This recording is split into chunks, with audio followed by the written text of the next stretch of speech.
Hello students, welcome back to Carry Commerce Academy. Students, आज की video में हम करेंगे economies of scale which is a part of your production function. आपका एक चैप्टर है माइक्रो इकोनॉमिक्स में प्रोडक्शन फंक्शन, उसी का एक पार्ट है इकोनॉमीज ऑफ स्केल। ठीक है, अब देखिए प्रोडक्शन फंक्शन क्या होता है। प्रोडक्शन फंक्शन में आपने पढ़ा होगा कि क्या होता है, एक रिलेशनशिप शो करता है आपकी इनपुट्स और आउटपुट के बीच में। प्रोडक्शन फंक्शन क्या होता है, आपका एक रिलेशनशिप होती है। कैसी? एक टेक्निकल रिलेशनशिप होती है बिटवीन इनपुट एंड आउटपुट। ठीक, मीन्स आपको अगर कुछ भी क्या करना है, कोई प्रोडक्शन करनी है, कोई भी गुड्स मैन्युफैक्चरिंग करनी है, तो उसके लिए आपको पहले क्या करते हो, आप अपने फैक्टर ऑफ प्रोडक्शन लगाते हो। उसके लिए फैक्टर ऑफ प्रोडक्शन लगाते हो मीन्स आप क्या करते हो, अपनी उसके लिए पहले कैपिटल लगाओगे, फिर लैंड लोगे, उस पर लेबर लगाओगे और अपनी एंटरप्रेन्योरशिप दोगे।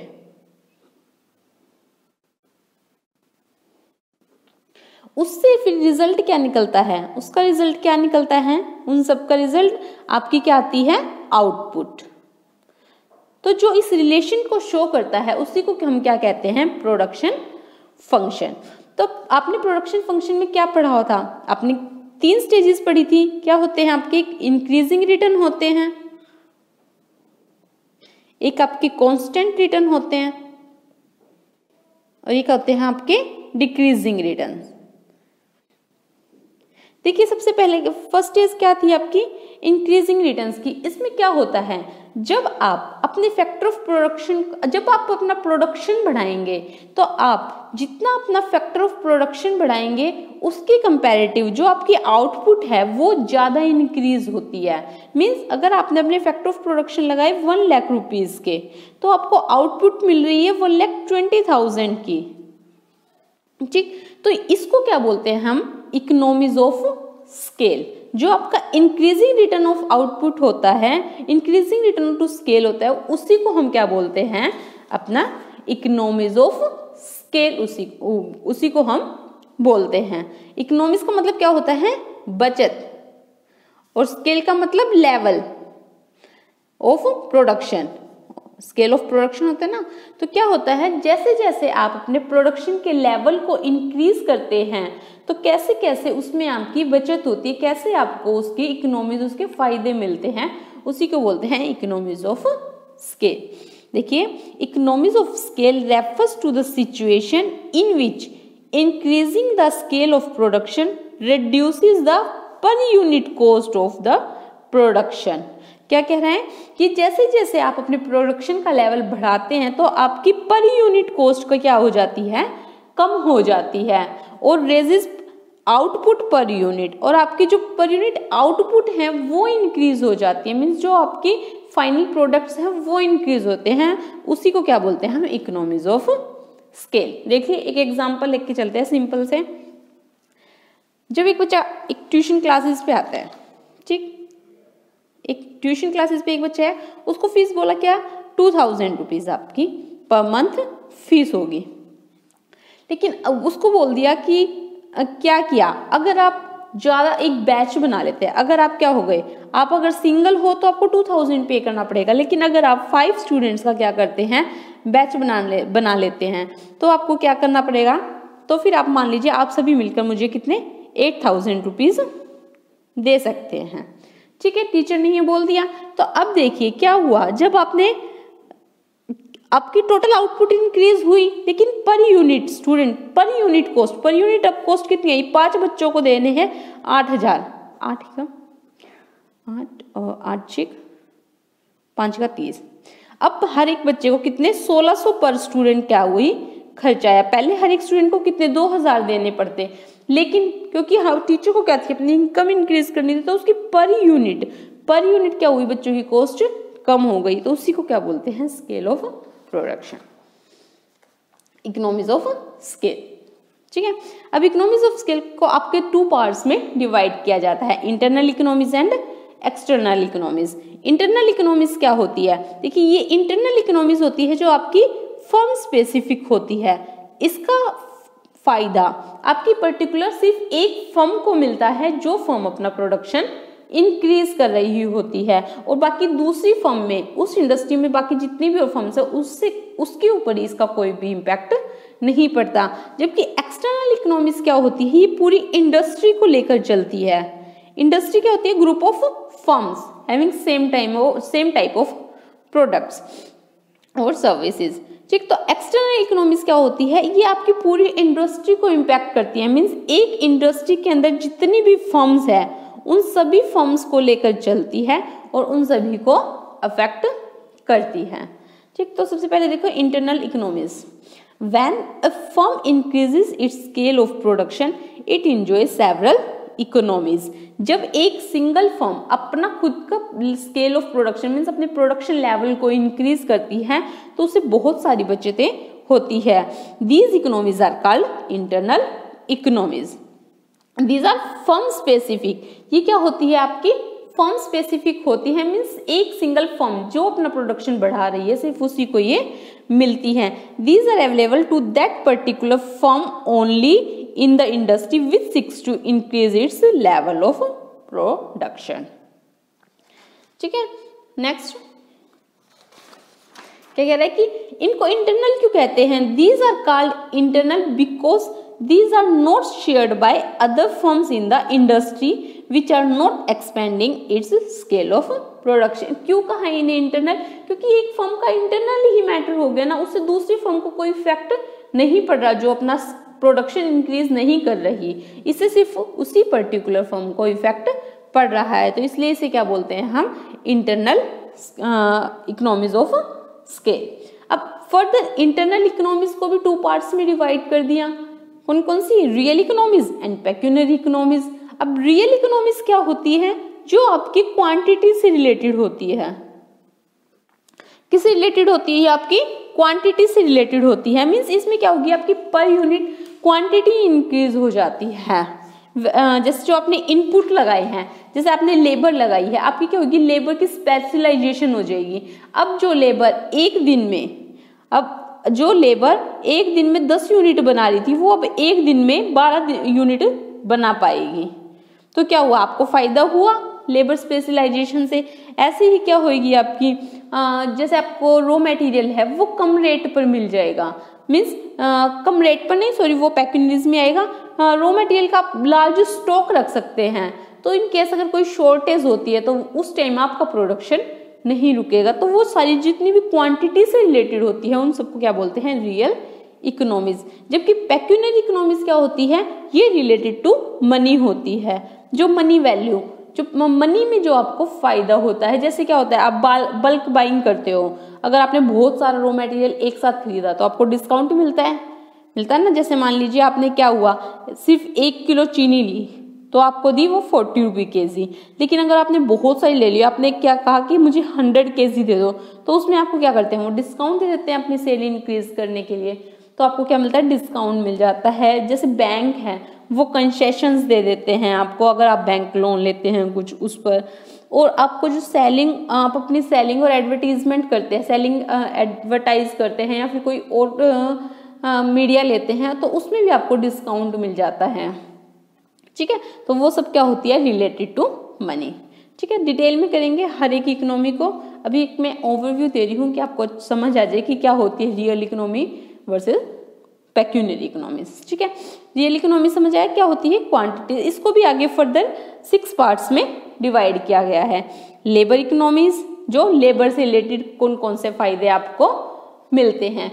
वो technical means technical term in the size of your firm. जब आप अपनी फर्म का साइज इंक्रीज करते हैं तो उससे आपको कौन से फायदे मिलते हैं। इन्वेंट्री, जब आप लार्ज स्टॉक रखते हैं अपनी इन्वेंट्री का, उससे क्या फायदे मिलते हैं आपको। सेलिंग और मार्केटिंग के क्या फायदे मिलते हैं। मैनेजरियल, आप क्या कर सकते हैं, आपकी बहुत बड़ी फर्म हो गई है तो आप बहुत एक्सपर्ट्स बंदों को अपने एज ए मैनेजर कंपनी में अपॉइंट कर सकते हैं, ताकि उनकी एक्सपर्टाइज से आपको डबल फिर बेनिफिट मिलता है। ट्रांसपोर्ट एंड स्टोरेज, आप क्या कर सकते हो, अपना खुद का ट्रांसपोर्ट और स्टोरेज रख सकते हो। तो ये सारी क्या है आपकी रियल इकोनॉमीज। देखिए रियल इकोनॉमीज क्या होती है, रियल इकोनॉमीज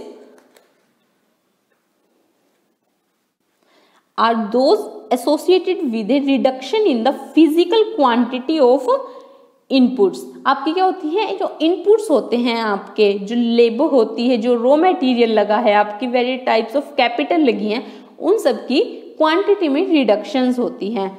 फर्स्ट वन क्या है, लेबर इकोनॉमिक्स। अब लेबर इकोनॉमिक्स देखिए क्या होती है, जैसे जैसे आप क्या करेंगे, आपका लेवल ऑफ प्रोडक्शन मान लीजिए इंक्रीज हुआ है, तो उसमें आप क्या करेंगे, अपना लेवल ऑफ प्रोडक्शन आपका इंक्रीज हुआ तो आपने क्या कर देंगे, आप अपने हर एक काम को डिवाइड कर देंगे। अब आपको लग रहा है आपका जो काम है बहुत बड़े स्केल पर हो रहा है, तो आप उसमें क्या करेंगे, डिवाइड कर देंगे एक काम को 4 पार्ट्स में, और एक काम को एक पर्टिकुलर एक पर्सन को दे देंगे।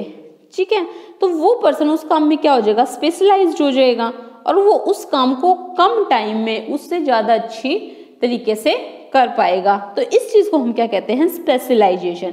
आपकी जो लेबर है वो स्पेशलाइज्ड हो जाएगी। अब मान लीजिए आप एक लेबर, पहले आपकी फैक्ट्री थी पिन बनाने की, अब एक लेबर पूरे दिन में क्या कर रही थी, 20 पिन्स मान लीजिए बना रही थी। अब आपने क्या किया, उस काम को अलग अलग पार्ट्स में डिवाइड कर दिया। ठीक है, अब एक लेबर क्या करेगी, उनके पार्ट्स बनाएगी, एक उसका जो जोड़ने का होता है गोल गोल वो बनाएगी, एक उनको असेंबल करेगी, एक फिर पैकिंग करेगी। अब एक पर्सन एक ही काम को सिर्फ क्या कर रहा है, वो एक सिंपल पिन का के जो स्ट्रक्चर वो बना रहा है, तो वो उसमें क्या हो जाएगा, स्पेशलाइज्ड हो जाएगा। अब एक पर्सन जहाँ एक दिन में 20 पिन बना रहा था, और आपके मान लीजिए टोटल लेबर्स थी 100, तो एक दिन में 2000 पिन ही बन रही थी आपकी।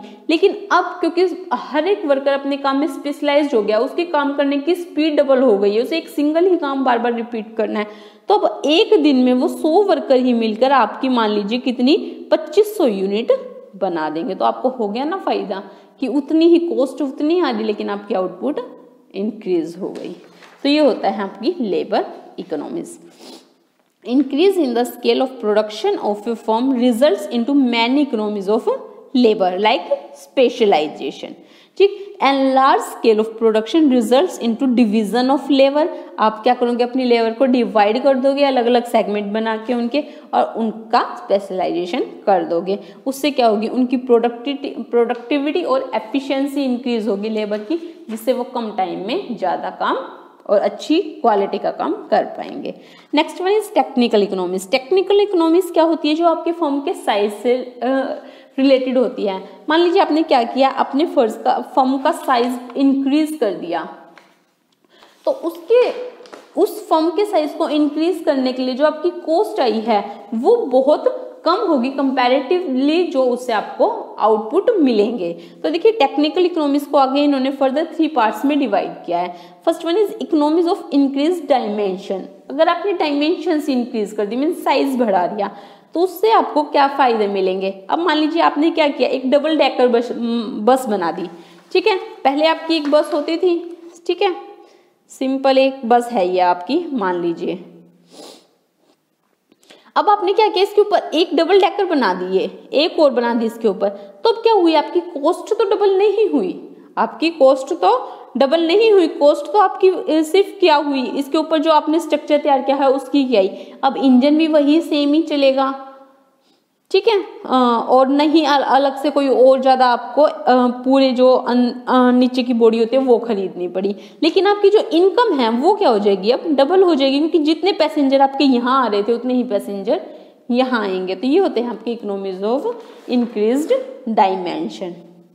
Next, economies of link processes. अब क्या होता है, देखिए इकोनॉमीज ऑफ लिंक प्रोसेसेस क्या कहते हैं कि firm can obtain economies of link processes.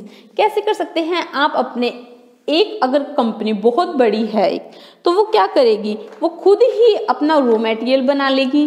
जैसे आप मान लीजिए आपकी जो चिप्स की कंपनी है, आप ले लीजिए आपकी लेस की जो चिप्स है, अब उस कंपनी की क्या है, खुद ही अब वो पोटैटो ग्रो करती है, खुद ही फिर उनसे क्या करती है, चिप्स बनाती हैं, और खुद ही उनकी फिर क्या है, ट्रांसपोर्ट की अपनी कंपनी है।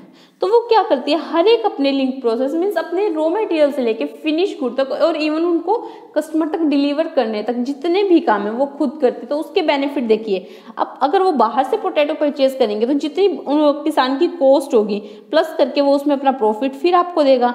अब क्योंकि जब आपके खुद की ही आप उगा रहे हैं तो आप सिर्फ कॉस्ट पे ही आपको वो मिल जाएगा। ऐसे ही ट्रांसपोर्ट, अब आपका खुद का तो सिर्फ कॉस्ट पे ही आपको मिल जाएगा, अगर दूसरे पर्सन से लेते तो वो अपना प्रॉफिट भी ऐड करके देता, तो वो सब बेनिफिट आपको मिलते हैं। तो इसको क्या बोलते हैं, economies of linked processes. Next, economies of use of by products. देखिए बाय प्रोडक्ट्स क्या होते हैं, जो बाय प्रोडक्ट्स होते हैं जो आपने मेन प्रोडक्ट बनाया है, जो उसका फिर कचरा, जो उसका एक्स्ट्रा सामान बच जाता है। जैसे आप क्या करते हैं, शुगर केन, ये तो सिंपल आपने देखा होगा, गन्ने का जूस जगह जगह पर मिलता है, तो जो उससे वो बचता है जूस निकालने के बाद, जो उससे या क्या बचता है, वो जो उसका गन्ने का वो बच जाता है लास्ट का, तो उससे क्या करते हैं, उसको आगे हम पेपर बनाने में यूज कर लेते हैं। जो बड़ी कंपनियां होती हैं, तो कंपनियां क्या करती है, जो बड़ी कंपनी होती हैं वो उनका क्योंकि बाय प्रोडक्ट्स अब बहुत बड़ी क्वांटिटी में होता है, तो वो क्या करते हैं, उनके पास इतनी इनफ मनी होती है कि वो उससे अपना नया प्लांट सेटअप कर सकते हैं, जिससे वो बाय प्रोडक्ट को भी किसी यूजफुल प्रोडक्ट में कन्वर्ट कर देते हैं, और जब उसको सेल करते हैं तो जितनी कॉस्ट उनकी लगी थी उससे डबल ट्रिपल रेट उसे उनके मिल जाते हैं। तो ये फायदा होते हैं आपके बाय प्रोडक्ट्स को यूज करने के लिए। ठीक है, firms producing on large scale do not throw away the waste material. वो वेस्ट मटेरियल को फेंकते नहीं है, rather they produce by product out of them. उनसे क्या करते हैं, अपने बाय प्रोडक्ट बना लेते हैं और अपनी इनकम को सप्लीमेंट करते हैं, मीन्स उससे अपनी इनकम को बढ़ाते हैं। ठीक है, जैसे जो चीनी की वो होती है, फर्म्स होती हैं आपकी, वो जो उसका शुगर केन का बच जाता है कचरा, उससे क्या करती हैं, अपने पेपर कुछ और उसमें, सॉरी पर्टिकुलर वर्ड याद नहीं आ रहा, वो उसमें याद कर लेते हैं, उसमें यूज कर लेते हैं आपको और अपने बाय प्रोडक्ट्स बनाने के लिए। ठीक है, नेक्स्ट वन इज, एक मिनट,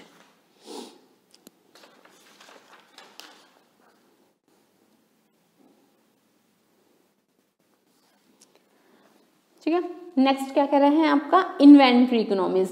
इन्वेंट्री इकोनॉमीज मीन्स आपका जो स्टॉक होता है, आपकी जो बड़ी कंपनियां होती है वो उनके पास खुद के जैसे गोडाउन्स होते हैं, तो वो अपना क्या कर सकते हैं, रॉ मटेरियल का बड़ा स्टॉक रख सकते हैं अपने पास। तो इन केस अगर आपका रॉ मटेरियल की शॉर्टेज हो जाए मार्केट में और उसके अननेसेसरी रेट बहुत बढ़ जाए, तो उसमें आपको चिंता करने की जरूरत नहीं होती, क्योंकि आपके पास तो इनफ स्टॉक पड़ा होता है, आपकी प्रोडक्शन नहीं रुकेगी। तो ये फायदे ये होते हैं कौन से, inventories economies of scale. A large size firm can enjoy several types of inventory economies. A big firm possesses large stock of raw material. Raw material का लार्ज स्टॉक रखते हैं, so when the raw material are in short supply or sold at extra orbit price, means बहुत ऊंचे price पे market पे बिक रहा हो, तो उस टाइम फर्म को चिंता करने की जरूरत नहीं होती, ना ही उन फर्म को अपने प्रोडक्शन को रोकने की जरूरत होती है। ऐसे ही क्या करते हैं फर्म, जो अपने स्पेयर पार्ट्स होते हैं उनका भी एक बड़ा स्टॉक अपने पास रखते हैं। तो इन केस अगर इनकी कोई भी मशीन आउट ऑफ ऑर्डर हो जाए अचानक से, सडनली किसी भी टाइम, तो वो उसी टाइम उसको ऑपरेटिव बना सकते हैं अपने प्रोडक्शन के काम को रोके बिना।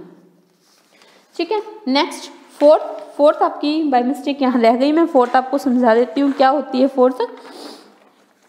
फोर्थ इकोनॉमी है आपकी selling and marketing economy. Fourth economy कौन सी है आपकी, सेलिंग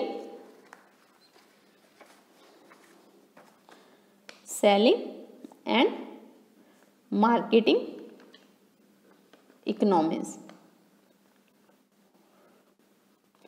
ठीक, इसमें वही क्या कह रहा है कि जब आप कोई भी अपना सामान बेचना चाहेंगे, तो इस कंपनी को, इनको क्या होता है, लार्ज स्केल कंपनीज को, जब आप बहुत लार्ज लेवल पे अपना प्रोडक्ट बेच रहे हैं, तो आपको एडवर्टीजमेंट कंपनी से भी क्या मिल जाते हैं, डिस्काउंट मिल जाते हैं। या फिर आप क्या कर सकते हो, जब आपको क्या करनी है, अपने सेल को प्रमोट करना है अपने प्रोडक्ट को, तो आप अपने खुद के सेल्समैन रख सकते हो। आपको जॉब पे रखने की बजाय तो आप खुद ही आप दूसरी कंपनी से कॉन्ट्रैक्ट करने की बजाय, जो आपसे बहुत ह्यूज अमाउंट चार्ज करेगी, उसके बजाय आप अपने खुद के सेल्समैन परमानेंट रख सकते हो कि आप तब भी जब भी कोई नया प्रोडक्ट बनाओ तो आपको वो कॉस्ट इफेक्टिव वे में आप उसको मार्केट में प्रमोट कर सको। तो ये होता है आपका selling and market economies. Next is managerial economies. Managerial economies क्या कहता है कि जब एक फर्म बहुत क्या कहते हैं लार्ज स्केल पे प्रोडक्शन कर रही है तो आपकी बिग फर्म्स क्या करती है, वो एफिशिएंट मैनेजर्स को अपॉइंट करती हैं, टैलेंटेड और एफिशिएंट मैनेजर जिनकी क्वालिफिकेशन अच्छी होती है, जिन्हें एक्सपीरियंस अच्छा होता है। क्योंकि क्यों, इन फर्म्स की कैपेसिटी होती है कि वो उन्हें हाई सैलरी पे कर सकती हैं, तो वो टैलेंटेड वो एक्सपीरियंस्ड मैनेजर क्या करते हैं, बदले में वो अपने एक्सपीरियंस से अच्छा काम करते हैं जिससे उनको रिटर्न्स उससे डबल मिलती है। तो वो होती है आपकी managerial economies. Firm producing on large scale can engage efficient and talented managers. The task of management is decentralized into different departments. क्या करते हैं, जो मैनेजमेंट का है ना उसके काम को बांट देते हैं डिफरेंट पार्ट्स में, क्योंकि बहुत बड़ा स्केल हो गया, एक डिपार्टमेंट को हैंडल करना मुश्किल है, उनको डिफरेंट डिपार्टमेंट्स में तोड़ देते हैं और हर एक डिपार्टमेंट के लिए एक एक्सपर्ट अपॉइंट कर देते हैं जो उस डिपार्टमेंट से रिलेटेड हर एक काम को, हर एक छोटी से छोटी डिटेल को देखता है और उस पर अपनी एक्सपर्टाइज रख करके उस काम को अच्छे से टाइम पे और एफिशिएंटली खत्म करता है। ठीक है, नेक्स्ट है ट्रांसपोर्ट एंड स्टोरेज इकोनॉमीज। ये क्या होता है, जो बड़ी कंपनीज होती हैं उनके खुद के ट्रांसपोर्ट के व्हीकल्स होते हैं, अपने खुद के बड़े बड़े जैसे फ्लीट ऑफ ट्रक्स। क्या कह रहे हैं कि ए big firm has its own fleet of trucks, means इनके पास खुद ही बहुत सारे ट्रक होते हैं जो क्या कर सकते हैं, जिससे हम अपने रॉ मटेरियल या फिनिश गुड को एक उनके कंजम्पशन प्लेस, उनके मैन्युफैक्चरिंग प्लेस से उनके कंजम्पशन प्लेस तक पहुंचा पाते हैं। ऐसे इनके पास खुद के गोडाउन्स होते हैं तो वो खुद ही उन क्या करते हैं, देखो तो उनको कितने फायदे हो जाते हैं। यहाँ उनका रेंट बच गया ना, उन्हें कोई फेयर देना पड़ा, खुद की स्टोरेज हो गई, खुद के गोडाउन्स हो गए, तो उन्हें उनके वहां से बेनिफिट मिल जाते हैं लॉन्ग टर्म में। तो उनकी पर यूनिट कॉस्ट है वो अपने आप ही कम होती चली जाती है। तो ये थे आपके कौन सी real economies of internal economies. Second थी आपकी पेक्यूनियरी इकोनॉमीज। ये क्या होती है, आपकी मनी रिलेटेड होती है कि जब एक बड़ी फर्म एक बल्क अमाउंट में सामान खरीदती है तो उसे डिफरेंट टाइप की क्या मिल जाती है, छूट मिल जाती है। देखिए, pecuniary economies are economies realised from paying lower prices for the factor used in production. जो आपके फैक्टर ऑफ प्रोडक्शन होते हैं उनको यूज करने के लिए लोअर प्राइसेस इन्हें पे करना पड़ता है। And distribution due to bulk buying.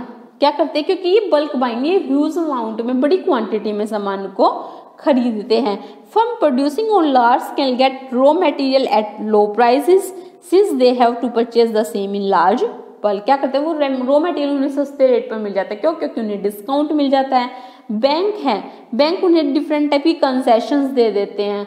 ठीक है, जैसे जो बैंक के अच्छे कस्टमर्स होते हैं वो डिफरेंट टाइप की फैसिलिटीज देते रहते हैं और क्या करते हैं, उनके जो उन्हें डिफरेंट टाइप के डिस्काउंट्स देते हैं टाइम टू टाइम पर। अगर उन्हें पर्सनल लोन क्या करते रहते हैं, ऑफर करते रहते हैं कम रेट के ऊपर। तो बहुत सारी बेनिफिट्स एक बैंक अपने जो उनके कस्टमर होते हैं, प्रिविलेज्ड कस्टमर होते हैं, उनको वो देते हैं। और क्या होता है, जो आपकी एडवर्टीजमेंट या पब्लिसिटी कंपनी है वो भी आपको बिग डिस्काउंट्स दे देती है। तो ये तो थी आपकी इंटरनल इकोनॉमीज। अब बात करते हैं एक्सटर्नल इकोनॉमीज। ठीक है, इंटरनल इकोनॉमिक्स क्या थी आपकी फर्म स्पेसिफिक, तो एक्सटर्नल इकोनॉमिक्स क्या होती है आपकी इंडस्ट्री से। मीन्स ये एक इंडस्ट्री में जितनी भी फर्म्स हैं उन सभी को एक साथ इम्पैक्ट करती है। ठीक, जैसे मान लीजिए एग्जांपल लेते हैं, अगर आपकी पूरी सोसाइटी में सिर्फ एक ही कार है, ठीक है, तो कोई भी आपकी पूरी सोसाइटी में उस पूरे एरिया में ना आपको कोई पेट्रोल पंप मिलेगा ना कोई आपको मैकेनिक मिलेगा। ठीक, तो उसको अगर कोई भी प्रॉब्लम होती है तो उसे किसी दूर एरिया में जाना होगा। लेकिन अगर क्या हुआ, उसका एरिया में बहुत सारी कार आ गई। ठीक है, अब मान लीजिए इस एरिया में 100 कार आ गई, तो अब इस एरिया में क्या हुआ, एक पेट्रोल पंप लग गया। अब वो पेट्रोल पंप किसी एक पर्टिकुलर कार को तो बेनिफिट नहीं देगा, वो तो जितनी भी 100 की 100 कार है सबको बेनिफिट देगा। फिर वैसे ही देखते हुए सर्विस स्टेशंस भी वहां पर आ गए, तो वो भी क्या हुआ, कोई किसी एक कार को तो बेनिफिट नहीं देगा, उसको तो 100 की 100 एक कार एक जैसी, तो वो सबको बेनिफिट देगा। तो वो उसको बोलते हैं हम एक्सटर्नल इकोनॉमीज ऑफ स्केल। देखिए, External economies refers to all those benefits and facilities which are available to all the firms of a given industry. कौन से बेनिफिट और फैसिलिटी जो सभी फर्म्स, एक इंडस्ट्री के अंदर जितनी भी फर्म्स हैं उन सभी को अवेल होती है. These are not related to the growth of the firm. ये एक सिंगल फर्म की ग्रोथ पर डिपेंड नहीं करती. These are independent of the size of. ये इंडिपेंडेंट मीन्स किसी, अगर कोई फर्म अपने प्रोडक्शन स्केल को बढ़ा रही है या घटा रही है उस चीज से इसका कोई भी लेना देना नहीं है, उसका इसके ऊपर कोई भी इम्पैक्ट नहीं पड़ता. ठीक. एक्सटर्नल इकोनॉमीज आपकी 3 टाइप्स की होती है. Economies of concentration, economies of information and economies of D integration. देखिए फर्स्ट वन क्या कहती है, इकोनॉमीज ऑफ कंसंट्रेशन. देखिए कंसंट्रेशन का मतलब क्या हुआ, कंसंट्रेशन का मतलब क्या होता है, एक पॉइंट पर फोकस करना, यही होता है ना. तो वैसे ही क्या कह रहा है कि हर एक चीज अब आपको क्या होती है, एक पॉइंट पर मिल जाएगी. अगर एक इंडस्ट्री में बहुत सारी फर्म, एक एरिया में, अगर एक एरिया में बहुत सारी फर्म है एक पर्टिकुलर इंडस्ट्री से रिलेटेड, एक पर्टिकुलर प्रोडक्ट से रिलेटेड, तो वहां पर उसको अपनी प्रोडक्शन से रिलेटेड बहुत सारे बेनिफिट मिल जाते हैं. इसको बोलते हैं कंसंट्रेशन, इकोनॉमीज ऑफ कंसंट्रेशन. देखो, when several firms of an industry establishes themselves at one place, then they enjoy many benefits together. तो क्या होता है वो टुगेदर, एक साथ उन्हें बहुत सारे बेनिफिट मिलते हैं. जैसे availability of developed means of communication and transport. जैसे मान लीजिए, सिंपल एग्जांपल लीजिए, आपके एक गांव है, आप कोई भी एक गांव ले लीजिए. मान लीजिए आपका एक गांव है, ठीक है, मान लीजिए आपका एक गांव है. अब इस गांव से अगर बहुत सारे बच्चे आते हैं, इस गांव से मान लीजिए आपके 200 स्टूडेंट्स क्या आते हैं, शहर में स्टडी के लिए आते हैं, आपकी एक सिटी में स्टडी के लिए आते हैं. तो उस विलेज से क्या होगा, उस सिटी के लिए ट्रांसपोर्ट की फैसिलिटी स्टार्ट हो जाएगी. तो वो अब क्या है, एक को देने की बजाय 200 के 200 स्टूडेंट्स को बेनिफिट देगी. ठीक है. ऐसे ही ट्रेंड लेबर मिल जाएगी, क्योंकि उस एरिया में पता है कि एक लेबर को इस एरिया में तो जितनी भी फर्म्स है, अब 50 फर्म है तो 50 की 50 फर्म को ही उसी टाइप की लेबर चाहिए कि इस लेबर को ये पर्टिकुलर काम आने चाहिए. बाय प्रोडक्ट्स मिल जाएंगे, डेवलपमेंट ऑफ न्यू इन्वेंशंस हो जाती है. ठीक. pertaining to that industry, उस इंडस्ट्री से related. Mutual consultation by the entrepreneurs when they face a general crisis. ठीक है. अगर कोई जनरल क्राइसिस आ जाता है तो डिफरेंट जो फर्म्स है, उनके जो मालिक है, जो एंटरप्रेन्योर्स है, वो आपस में डिस्कशन करके भी उस प्रॉब्लम को सॉर्ट आउट कर पाते हैं. Next, economies of information. अब देखिए क्या होता है, जब एक इंडस्ट्री है, उसकी सारी फर्म्स है, उसको पता है जब एक ही तरह का प्रोडक्ट तुम बना रहे हो, तुम्हें एक ही तरह की इंफॉर्मेशन चाहिए, तो वो अपने अलग अलग रिसर्च डिपार्टमेंट सेटअप करने की बजाय वो क्या करेंगे, एक अलग से यूनिट बना देंगे इंफॉर्मेशन की, और उस वही सारी क्या करेगी, उनकी वो जर्नल्स बनवा लेंगे. उसमें जर्नल्स में सारी जितने भी उनकी इंडस्ट्री से रिलेटेड इंफॉर्मेशन होगी उसमें पब्लिश की जाएगी, और हर एक फर्म फिर उस इंडस्ट्री की उन इंफॉर्मेशन को यूज कर सकती है. तो उससे क्या होगी, हर एक फर्म की कॉस्ट कम हो जाएगी, उनको मिलने वाले बेनिफिट इंक्रीज हो जाएंगे. When a number of firm in an industry increases, they don't feel the necessity of independent research or on individual basis. Scientific and trade journals are published. क्या करते हैं वो, साइंटिफिक और ट्रेड जर्नल्स पब्लिश करा देते हैं, जिसमें general information उस इंडस्ट्री से रिलेटेड मिलती रहती है. Next, economies of disintegration. ये क्या कहता है disintegration? When an industry develops, the firm engaged in it mutually agree to divide the production functions among themselves. इसमें क्या होएगा, जब एक इंडस्ट्री से अच्छी से ग्रो कर रही है तो उसकी फर्म्स क्या करेंगे, आपस में कंपटीशन करने की बजाय वो एक एग्रीमेंट कर लेंगे कि चलो एक काम करते हैं हम. देखिए मान लीजिए यहाँ एक इंडस्ट्री के अंदर 5 फर्म है, अब पांचों क्या कर रही है, साइकिल बना रही है, तो उनमें सब में कंपटीशन होगा. कंपटीशन में एक दूसरे को प्राइस कम करने पड़ेंगे, किसी कोई क्वालिटी पे इम्पैक्ट डालेगा तो उनका किसी का भी बिजनेस अच्छा नहीं चलेगा. इसके रदर देन इसके वो क्या कर सकते हैं कि वो एक कॉन्ट्रैक्ट कर ले आपस में कि हम एक काम करते हैं, डिफरेंट पार्ट्स बनाते हैं. हम 5 इंडस्ट्री है, एक क्या करती है, पैडल बना लेती हैं, एक चेन बना लेगी, एक बाकी की और जितने भी पार्ट्स है वो करती है, एक असेंबल कर लेगी. तो उन्होंने क्या किया, अपने डिफरेंट पार्ट्स में डिवाइड कर दिया उनको और उनको आपस में लिंक कर दिया। तो अब हर एक फर्म अपने काम में स्पेशलाइज्ड हो जाएगी और अपने काम को दूसरे से क्या कर लेगी, लिंक कर लेगी, इंटीग्रेशन कर लेंगे। तो ये होता है इकोनॉमीज ऑफ डिसइंटीग्रेशन। इसको स्पेशलाइजेशन भी बोल देते हैं, या फिर और क्या बोल देते हैं हम इसको हम एक नाम और दे देते हैं, क्या, डिसेंट्रलाइजेशन। मीन्स हमने डिसेंट्रलाइज कर दी, बांट दिया अपनी अथॉरिटीज और रिस्पॉन्सिबिलिटीज को।